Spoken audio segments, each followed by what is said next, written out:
и Максим Шарафутдинов и станут настоящими звездами экрана.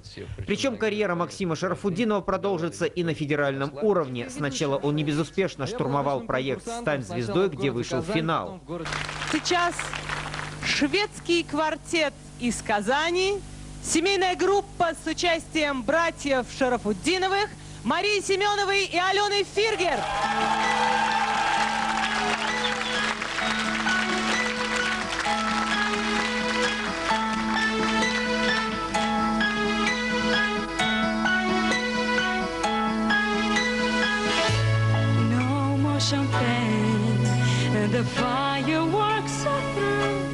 Вместе с успехом Максим, по собственному признанию, приобрел и новых друзей.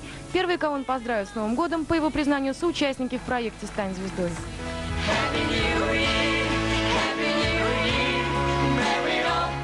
Затем удачно прошел кастинг на ведущего новостей Первого канала, где и работает поныне.